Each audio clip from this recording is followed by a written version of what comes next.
Wow, then we can't keep you here beyond 10 a.m. Okay, so who's coming? The president? Who is coming from the GPU? Is coming. I think obviously it should be the president. I'll be there myself. Pira will be there. Okay. Bar Association will be there. Goma, the online media association will be there. Taylor. The NEPA, Newspaper Publishers Association, and the Broadcasting Association. It should be a very good. For me, it's not an easy thing. I just want to know exactly.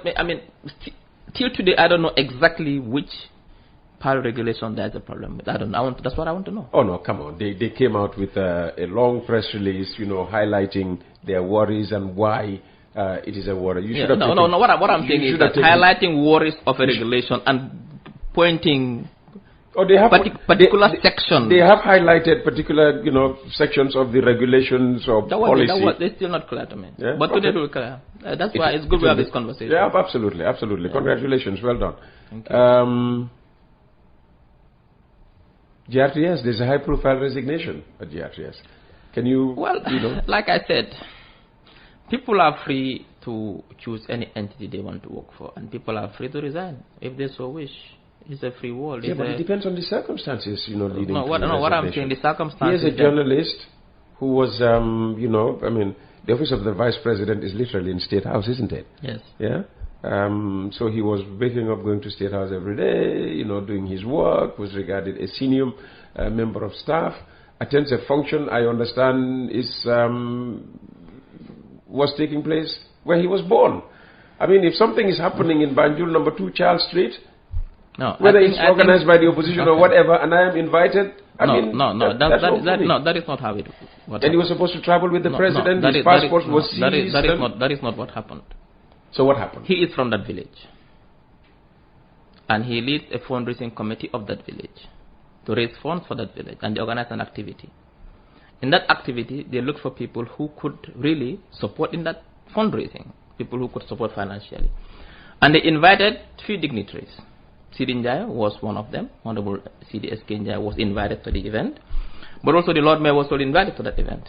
That is one thing. That should be clear. It's not like he was invited to one event and he attended. No. He is one who heard, according to my understanding. Let me just make that clear. That's my understanding. This is the journalist you mean? Yes. Omar P. Jallow. He is from that village. They have a committee called the fundraising committee. They do every year to raise funds for development of the village.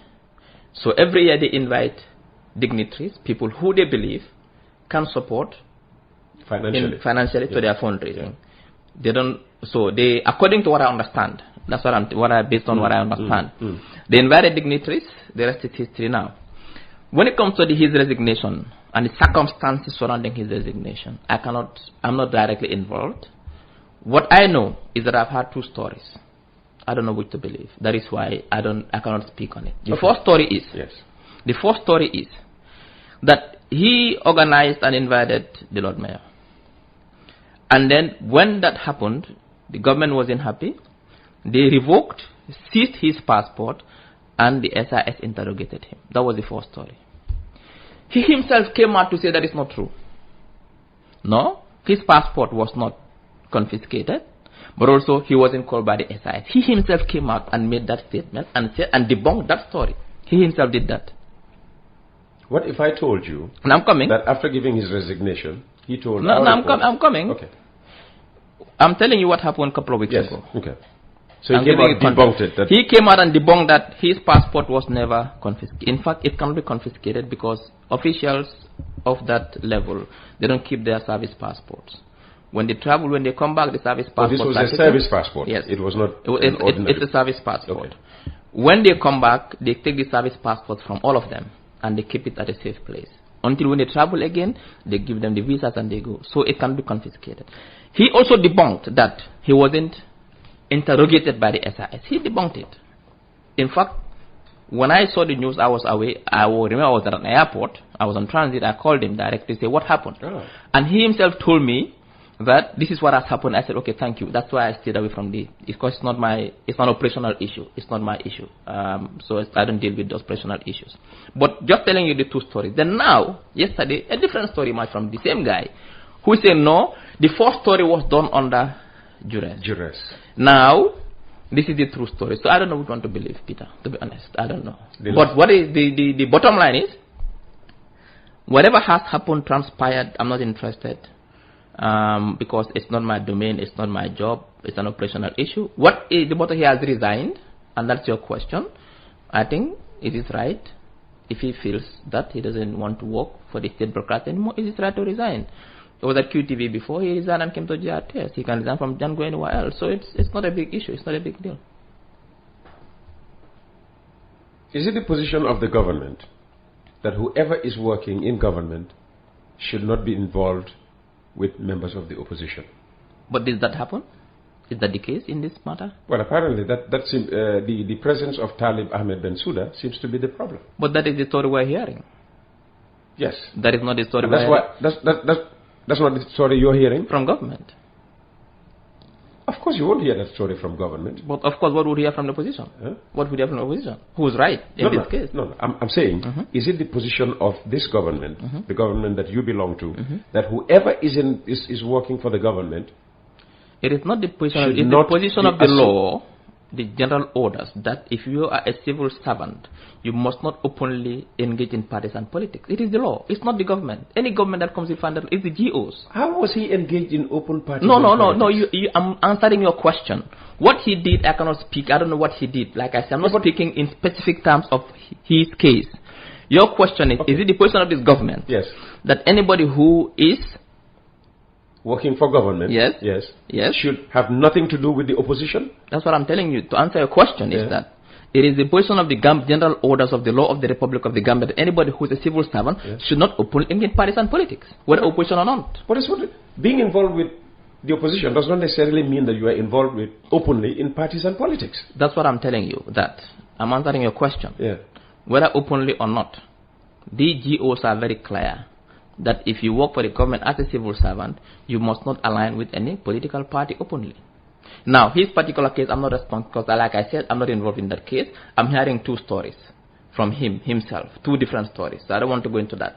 So because of that, there is some kind of ambiguity in the case, and I don't want to comment on his particular case. But just to respond to your question, for the purpose of the public is that anybody who is a civil servant and works for government should not, according to the GOs, this is not the government of the present government. No, this is a law that the GOs and that you must not engage in partisan politics openly. Let's say a government-funded health center was fundraising in order to, supplement whatever amount it has to either expand or buy new equipment, and they invited members of the public.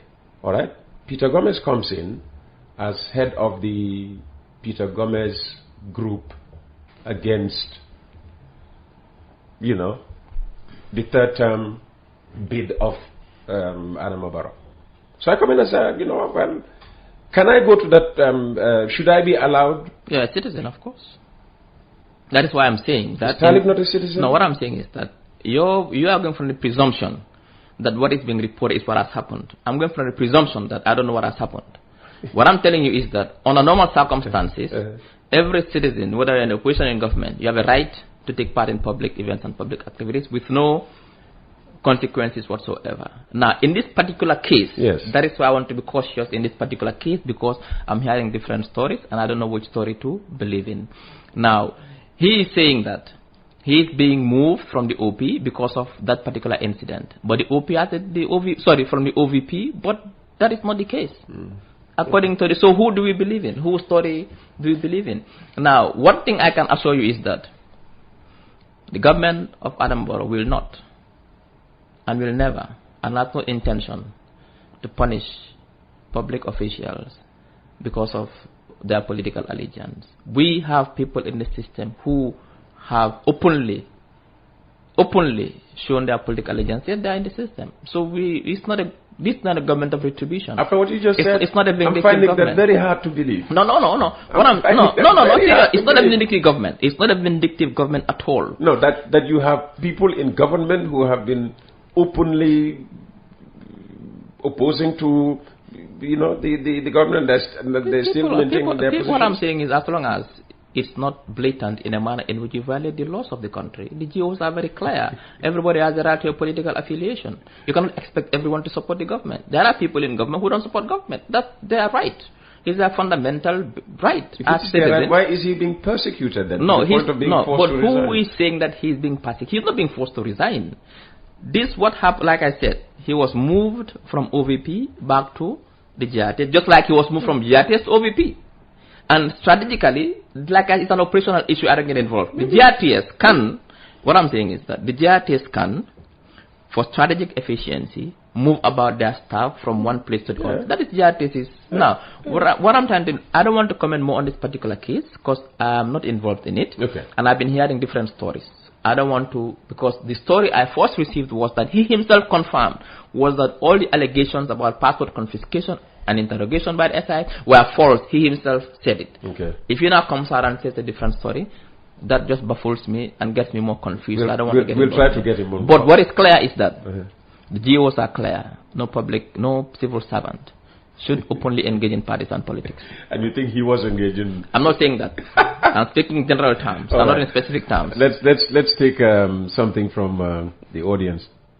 Good morning, Uncle Peter. Please tell Doc, we the residents of Una have suffered and continue suffering due to an incomplete road. This road has long been overdue. Construction has been very slow. The workers will do a small job, block the roads and disappear. If they can't complete it, please, they should allow drivers to at least use the main road. We deserve better. Una. I myself will have an issue with Ibrahim Asila for this because Una is it's a place I love and I like to go to. I'll have to confront Ibrahim Asila for this after this program that he must do something to fast track this situation in Una because but you know about this Una road and the problems. It's been raised here many times, and I don't know what's happening, but I'll ask Ibrahim Asila to give us more information on this, and by next week I'll update the public on the situation on that particular road. Boubacar Sano thinks you are trying to link fundraising with political events, and he says this is not a political meeting or rally. We all know where they're heading to. No. But if you listen to me, I'm not trying to link anything. I'm trying to separate two key issues here. The specific case that happened, that said, I'm cautious there because I've had two different stories. I don't want to go into it. I'm also speaking in general terms about what the law says. So I'm not talking about that. I'm not trying to link anything. If you listen to me very carefully. Okay. Sano got that wrong. Yeah, Sano. Well, that's the minister's response to you. This one says, Sidinja is becoming too involved in many issues these days. He is the one who wants to set Gambia on fire. Do you agree? No response. No response? No. To that? No. All right. Anything else? It's, 9:53 you have? Except if you have any more questions, I'll be very happy to answer the questions from the public. If you have more questions. Let me check the WhatsApp. Sometimes, I focus too much on, WhatsApp, something on WhatsApp. Please, your guest is not being truthful. He knows the full story of Omar P. Bojang. In the presence of my staff, he called Omar and asked whether what I was seeing and hearing on social media was true. He also asked Omar to write and explain what had happened. Omar then sent him an audio recording while I was present. This was even before Omar said the story is false. But that's what I'm saying. Somebody privy to... No. What I said, when I was on transit, I called Omar to ask him what happened. And he told me what happened after that I did not get involved. I said that very clearly. I called Omar when I saw the news trending online when I was traveling. The first it came out that Omar was being interrogated by SIS, but also his pass confiscated. I want to know what happened because, after all, I'm the minister responsible for GRTS. If one of my staffs, why did he have to write to you rather than to the Director General? No, he did not write to me. But that's what the text is suggesting. No. I told Omar that the story he said on the phone because I was on transit.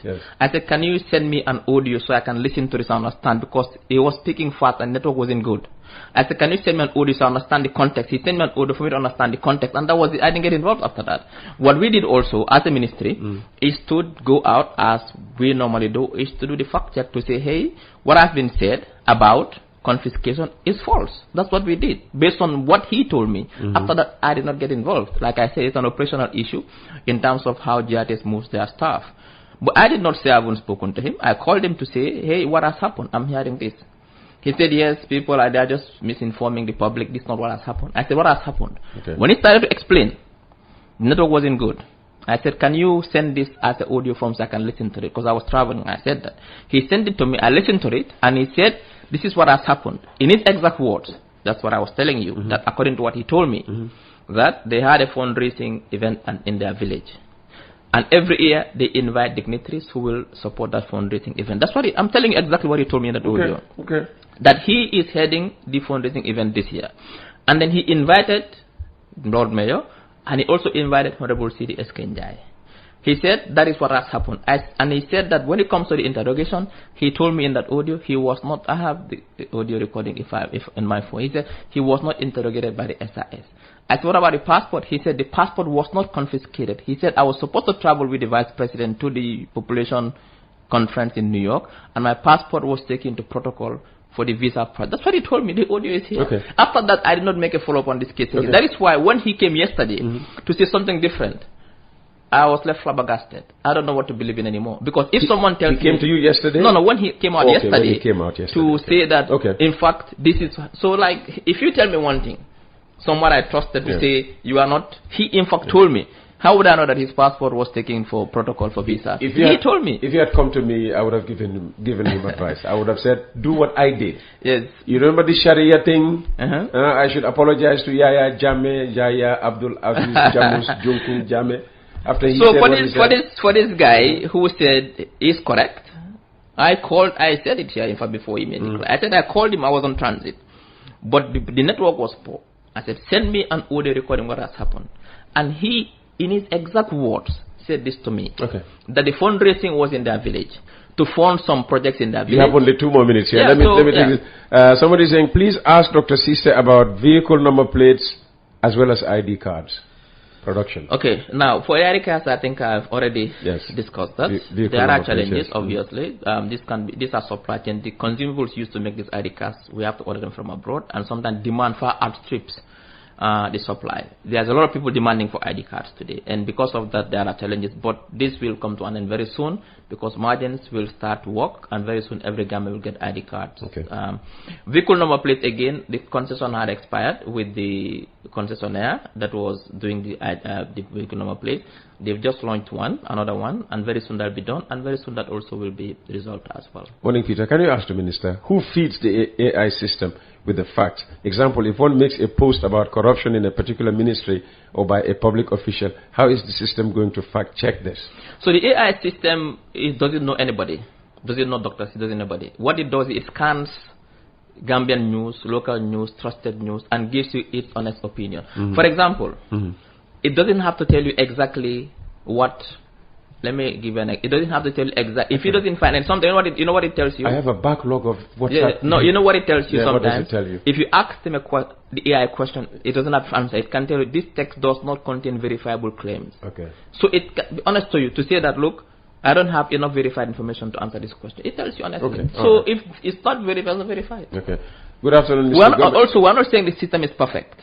But that's, just to be clear, that it is still, people can give us feedback on the system to make it better. And I think the concept is work in progress. But at least we have something in place as a base to start verifying certain claims. ML from East Africa. Good afternoon, Mr. Gomez and Honorable Minister Ceesay. Is Honorable Minister aware that the passport booklets are finished at the Gambian embassy in Spain and migrants are still at the embassy? Well, I don't know. I know that it started yesterday. If it's finished within 24 hours, then the demand must have been very, very, very high. I'll find out from here. I've seen a picture circulating online this morning with long queues outside the embassy. So I don't know, but it's possible.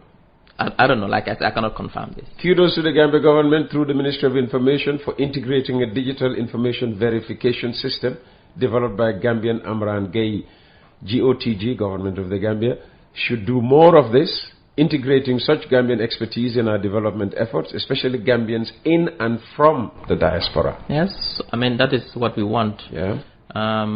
The Gambia government, under the leadership of His Excellency Adama Barrow, wants to make sure that the desire to transform this country is on course, and we are not distracted. All right. We know there are lots of, things happening around. It's a minute to 10. I'll make this the last one. Good morning, Uncle Peter. The Kiang West Road is the biggest scam project and poorest road built in the Gambia. They just leveled the road, poured the black liquid on the red surface, and put basalt on top without compacting it. What the contractor said, it will compact itself when vehicles start running through it. The road even started developing potholes. The government must have got lots of profits in the Kiang West Road. I don't know who. Anyway, I won't comment on that. You can't comment on rubbish. No comment at all? No. Well, listen, there are more messages to go through, but you have a 10 o'clock appointment. Yes. And I suppose they are already waiting for you over there. Thanks for coming, and I'll see you back here next week if you don't travel. No, I'm not. You're not supposed to be traveling. We are grounded. You're grounded.